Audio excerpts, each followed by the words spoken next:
అమ్మ తనూజ కొంచెం అరవడం తగ్గించుకో. ఇందాక లైవ్ చూసినప్పుడు ఇమాన్యువల్తో కూడా గొడవ పడుతున్నావు. ప్రతిసారి మనం మర్చి వేరే వాళ్ళని బ్యాడ్ చేయాలని చూడకూడదు. ఎందుకంటే నీ తప్పు ఉంది, ఇమాన్యువల్ తప్పు ఉంది.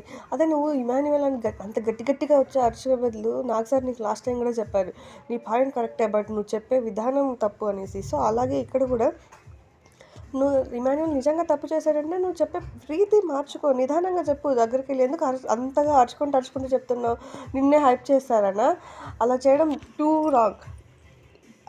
ఇంకోటి దివ్య విషయంలో కూడా ఫస్ట్ పుల్ చేసింది దివ్యని మీరే, తర్వాత దివ్య ఎక్కడికెక్కడికో తీసుకెళ్ళింది. ఫస్ట్ మీరు ఒక్క మాట అనకపోతే దివ్య అసలు అన్ని మాటలు అనేది కాదు కదా. తన పాయింట్ తను చెప్తున్నప్పుడు నువ్వు తీసుకోవాలి. తను కరెక్ట్గానే చెప్పింది. ఇప్పుడు ఆ అమ్మాయి ఒకటే కదా, ఇంట్లో వాళ్ళందరూ కూడా అదే చెప్తారు. ఎందుకంటే ఆల్రెడీ కెప్టెన్ అయ్యావు అనేసి చెప్తారు. ఈ వీకే కదా కెప్టెన్ అయ్యావు, సో అదే చెప్తారు. దాన్ని అలాగే తీసుకోవాలి. కానీ నువ్వు పర్సనల్గా గ్రడ్జ్ పెట్టుకొని చూపించకూడదు.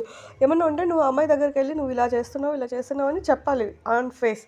బట్ ఇలా సిచ్యువేషన్ వచ్చినప్పుడు ట్రిగ్గర్ అవ్వడం మంచిది కాదు తనుజ. అండ్ మోర్ ఓవర్ ఈ మధ్య నీకు అరవడము, ఓవర్ యాటిట్యూడ్ ఎక్కువైపోతుంది. ఆడియన్స్ కూడా అదే అందరు అనుకుంటున్నారు.